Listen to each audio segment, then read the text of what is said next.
ৰাজ্যৰ শিক্ষক সমাজলৈ শিক্ষা বিভাগৰ গুৰুত্বপূৰ্ণ নিৰ্দেশনা এতিয়াৰ পৰা প্ৰতিগৰাকী শিক্ষক কৰ্মচাৰীৰ বিদ্যালয়ত উপস্থিত হোৱাৰ সময় আৰু বিদ্যালয় এৰাৰ সময় আপলোড কৰিব লাগিব শিক্ষা সেতু পৰ্টেলত নিৰ্ধাৰিত সময়ত উপস্থিতি প্ৰদান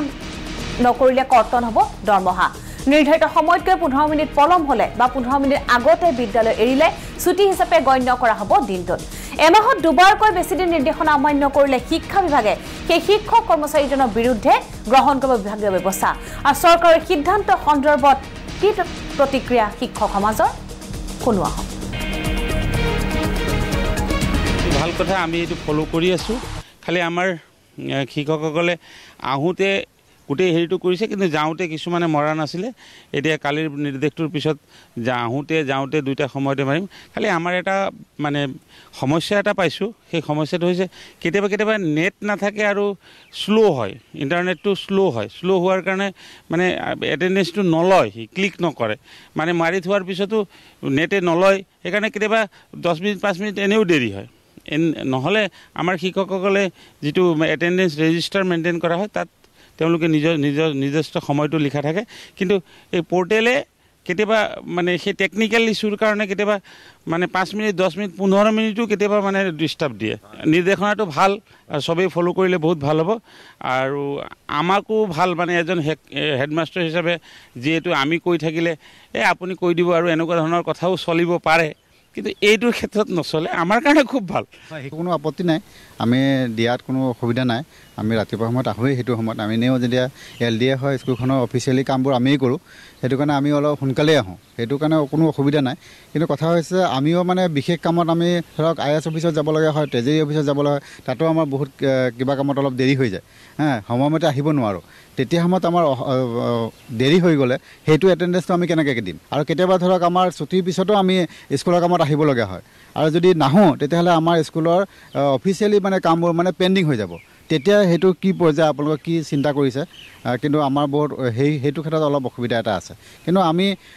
ৰাতিপুৱা আহি এটেন্ডেন্স দিয়া বা যোৱা সময়ত এটেন্ডেন্স দিয়া কোনো আপত্তি নাই হেতু বাৰু ভালেই কিন্তু কথাটো হৈছে যে আমাৰ এই কিছুমান অসুবিধা আছে যেহেতু নন টিচিং ষ্টাফ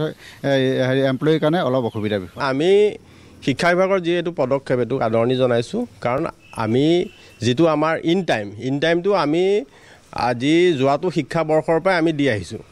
এতিয়া কথা হ'ল কি তাত নতুনকৈ সংযোজন কৰিছে আউট টাইমটো কিন্তু আমাৰ ক'বলগীয়া কথাটো হ'ল যে যেহেতু আমি ইন টাইম আৰু আউট টাইম দিবই লাগিব গতিকে যেটো এপছত আমি দিওঁ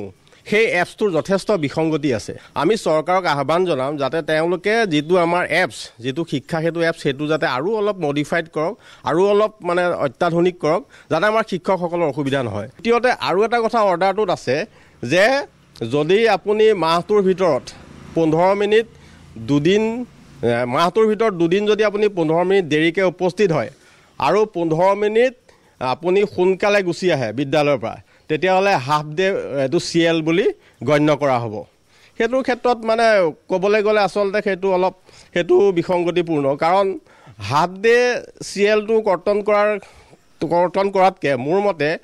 কেতিয়াবা হয়তো হ'ব পাৰে শিক্ষকৰ এনেকুৱা হয় যে অকমান কেতিয়াবা দেৰিকৈ উপস্থিত হ'ব পাৰে তাৰ ক্ষেত্ৰত অকমান চৰকাৰক মই আমাৰ শিক্ষা বিভাগক মই অনুৰোধ জনাম যাতে হেতু বিবেচনা কৰি চাওক চৰকাৰে